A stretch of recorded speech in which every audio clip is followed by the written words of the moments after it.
On the 11th of March in 1977, the Region Art Gallery opened in Lehman Street after being housed for the previous 20 years on a floor of the public library. The impetus for a new public gallery came from Dr. Roland Pope. He bequeathed his art collection to the city on the condition that a permanent gallery was built to house it. Now more than 1,700 paintings, sculptures and ceramics have been acquired. The gallery's director, Dr. David Bradshaw. Early pictures that have been in the collection for a little longer, for example in the view of Newcastle, one of our earliest pictures of 1818, I think is significant. And of course the most money we've ever spent on anything was last year when we bought the George Balderson sculpture, bronze sculpture, Mary Magdalene, which was, well, I suppose an important decision for us to make. Today, by way of a birthday present, the purchase of another 3 paintings was announced. The gallery has acquired the works from the City of Newcastle Art Prize exhibition. They are Craig Goff's merry-go-round, valued at $3,800, this work by Geoffrey Lowe, which cost $6,000, and Marion Borgelt's Saris of Saturn, valued at $2,500. Because of its active acquisition program, the gallery is fast outgrowing the existing building. Dr. Bradshaw says plans have been drawn up by Newcastle City Council to expand the gallery in 3 stages. The first stage, to build more storage space and a specially designed display area for ceramics, would cost $800,000. Dr. Bradshaw says it's now up to the council to decide the fate of the extensions.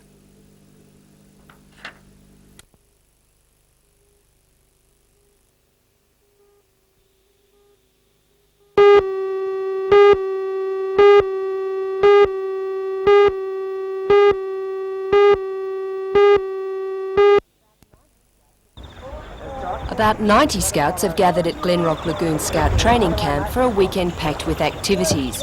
More than half the scouts are developmentally disabled and take part in what is called extension scouting.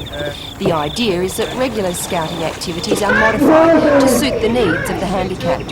Canoeing, bushwalking along with campfire cooking are just some of the activities being enjoyed by the boys. Tomorrow they'll have a go at some simple mapping and compass exercises. There is also ample opportunity for them to mix with the regular scouts, and a large number of leaders are on hand to help with activities. According to Rex Moore from the Cessnock District Scouting Association, participants gain a great deal from the weekend. This is just another part of their scout training, yeah. What benefits does it have for the kids? Well, there's lots of benefits because, as you can see from these little fellas at the fire, they're doing something constructive, and their work, they follow the same rules, pattern as other scouts. It's just that we've got to tailor-make them a little bit for each boy's needs.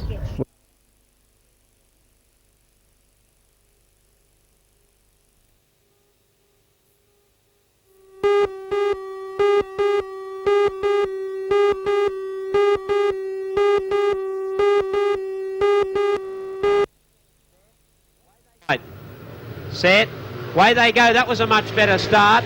Watson got away okay from the back, and he's going to try and go quickly in turn 1. Watson's gone up the 5th, he's gone up the 4th. He's going to try and ride right round the outside of him. Can he possibly do it? He's up the 2nd. He's looking for the lead at the end of the first lap. Watson, and by God, he's got it.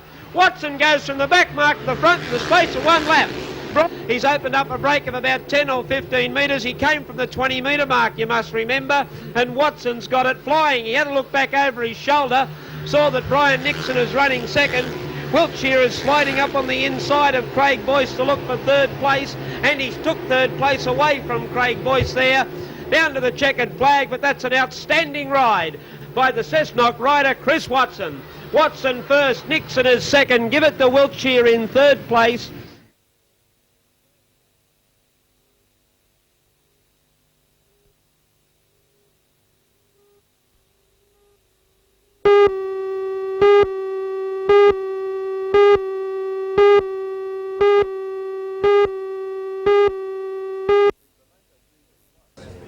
The Bimoto DB1 carries the dubious honour of being the most expensive motorbike on Australia's roads.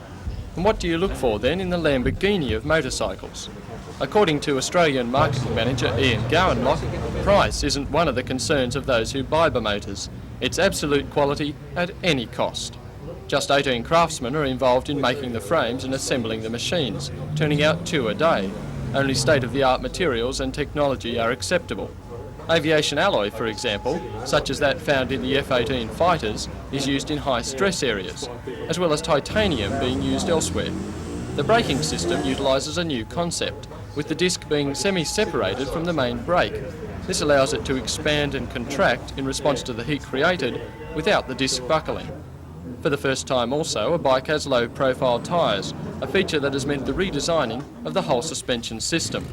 And how does it all run together? Well, a very impressive bike indeed. If you think you'd like to see yourself astride one of these, all you need to do is find a spare $18,750 and you could join one of the other 15 proud owners in Australia.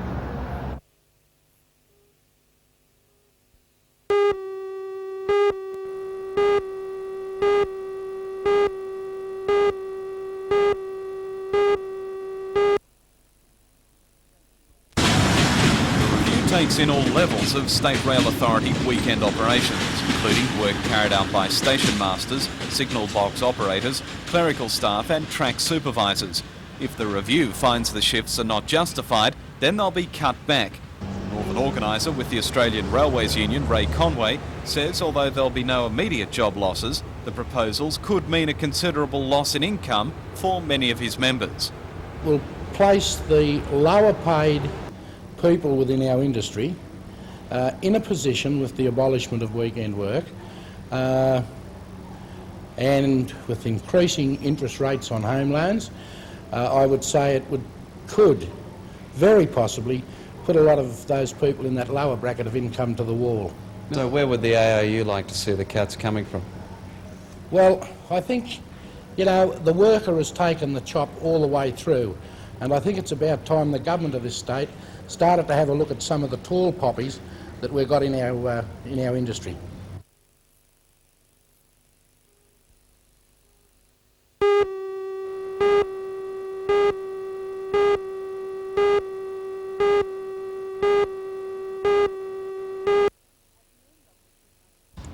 At the end of the 3-month course, the front of this premises in Wood Street will be brightly decorated by a wall mural. Painting is one of the skills which unemployed people have the chance to learn, along with screen printing, drawing and design, photography and sign writing. Newcastle Out of Workers has organised the course. Artist Matthew Harding says it's a chance for unemployed people to master new and exciting skills. It's great. It's a chance for the unemployed people to show their potential directly to the eyes of the community, because they do have potential. They're not labelled unemployed from birth, unemployable. It's not something they're born with.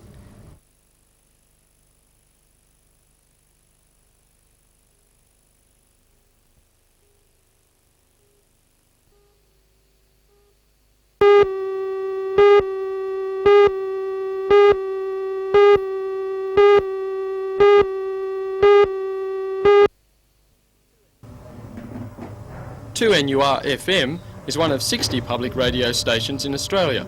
Based at Newcastle University, it went to air in 1978 with 2 full-time staff. The first program was produced in the station's only studio, which had only 1 turntable. Today there's 9 paid staff and roughly 200 volunteers who make use of the 3 fully equipped studios. Despite the growth in facilities and personnel, however, 2NUR claims it has remained constant in its aims. Programming manager Steve Ford says they have never deviated from their policy of providing a service for minority groups and those not catered for by other stations. One such group is the elderly, and Mr Ford says that although 55% of their programs are suitable for this group, they do not reach the audience they could. The older audience is a problem in that we're on the FM band, and the research that we've just done with the Hunter Valley Research Foundation shows us that younger people are listening. Younger people right throughout the country have embraced FM as a medium, but we know that a lot of older people, even when they've got an FM radio, they're not aware of what stations are on the band. They're not aware sometimes of how to use the FM receiver that they have in their home. We go out with We Don't Talk Anymore with Gunter Noise.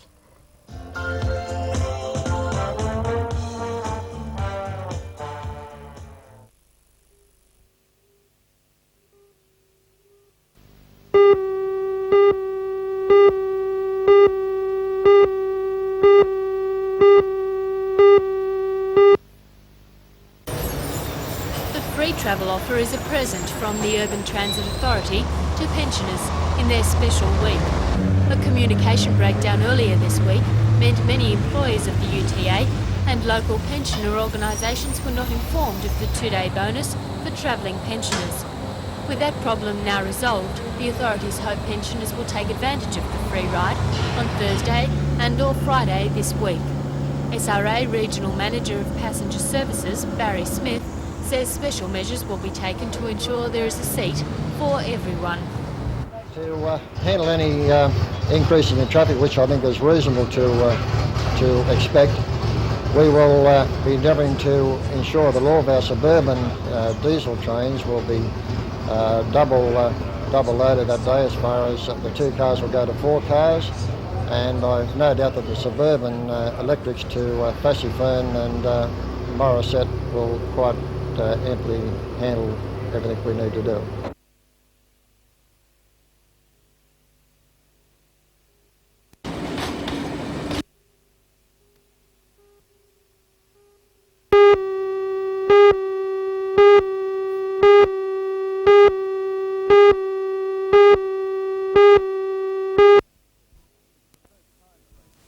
It's the first time the Raymond Terrace boys have won the De Courcy Shield when they defeated Waratah High in last Thursday's final at Uni Oval. 32 teams from high schools throughout the Hunter took part in the knockout competition. At today's presentation were former Australian players Rick McCosker and Jim De Courcy, the man whose name is perpetuated by the competition. Jim De Courcy was regarded as a top-rate batsman in his playing days, touring with the Australian side to England in 1952. In winning the regional final, the Raymond Terrace side goes into the statewide Allen Davidson Shield. Having already beaten Melville High from Kempsey in the opening match of that competition, the team plays the top-rated North Sydney Boys High School in the quarterfinals tomorrow.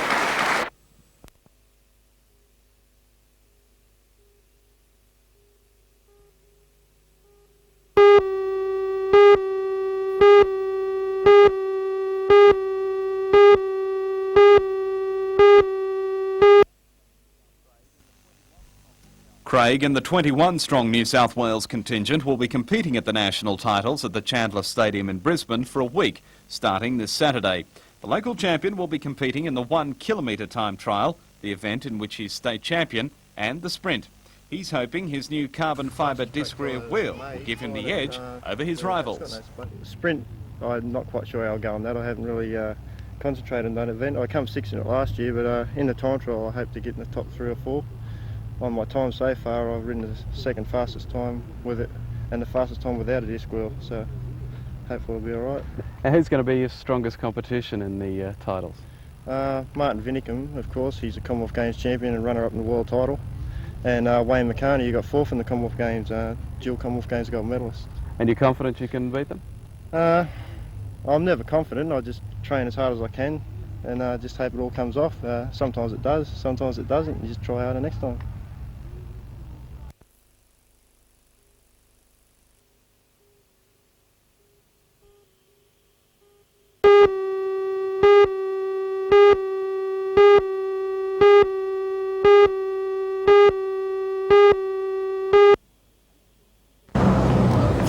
Senior Citizens Week, so it's particularly timely that a final report on retirement villages has been made public.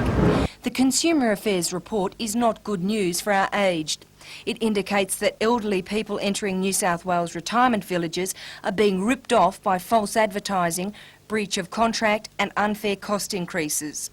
Other problems highlighted are lack of protection for upfront costs, poor security of tenure and diminished personal rights. The Australian Pensioners Federation is not at all surprised at the report's findings. Local spokesperson Robin Henderson says that it's essential that the government acts on recommendations in the report, so it's not just allowed to gather dust. We want to make sure that it isn't just another report, and we've seen about 8 government reports in the last 5 years, and these really haven't done anything to tidy up the industry at all.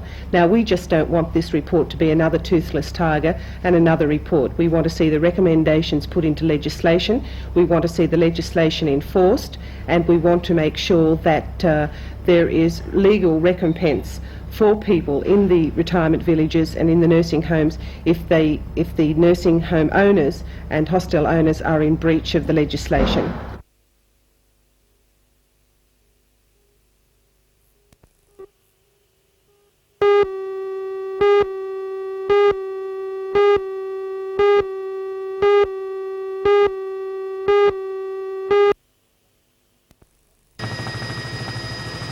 Dozens of fishermen and fun seekers make use of the four-wheel drive access area north of Stockton Beach. If trouble arises, they're a long way from the telephone, and CB radio is their only line of communication. CREST has often been of assistance here. CREST stands for Citizen Radio Emergency Service Teams, a nationwide volunteer organisation. Club members are rostered on most hours of the day to listen to the emergency channels and provide a switchboard, putting the needy in touch with the relevant services. CREST says that 1 out of 4 vehicles on the road carries a CB, and this frequency cannot be picked up by the emergency services VHF sets. According to Newcastle Secretary Colleen Clark, CREST fills this gap. She says the biggest problem is lack of knowledge of the free service and of the emergency channel on the CB radios 9. The radio donated today will be used in the four-wheel drive ambulance stationed at Stockton, specifically to serve the four-wheel drive recreation zone. Assistant Regional Supervisor of the ambulance, Laurie Nugent, says that the installation of the radio will greatly increase the effectiveness of the ambulance service.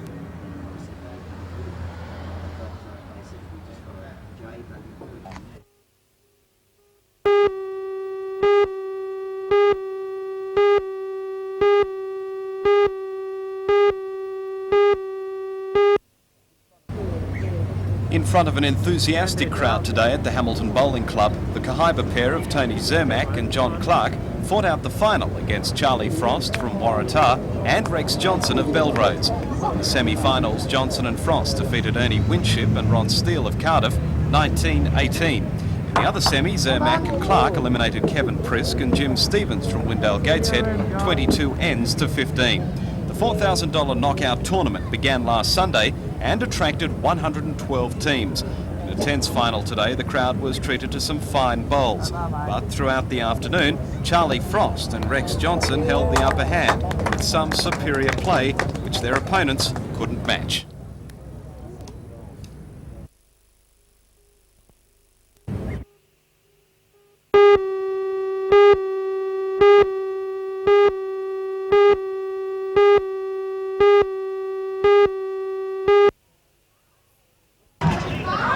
West led 18 points to 13 at the half-time break after some enterprising play by both sides.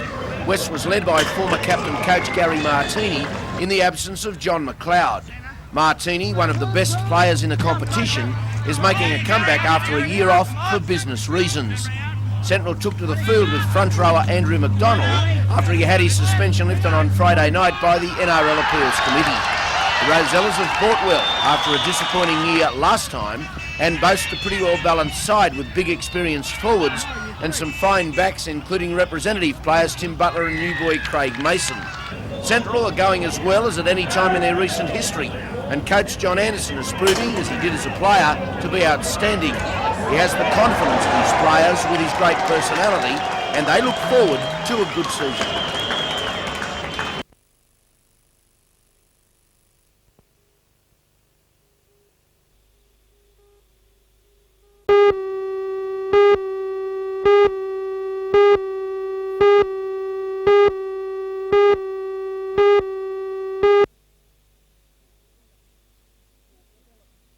Wharf development, connecting all essential services to Wharf Road. It's the first time in Newcastle's history that the eastern end of the road will be connected to water, sewerage and power lines. The financial backing has come from Telecom, the Newcastle Gas Company, Shortland Electricity and the Hunter District Water Board. It's hoped the work will make way for further developments. Rail services between Civic and Newcastle were disrupted yesterday, but normal services will return from 8 o'clock this morning.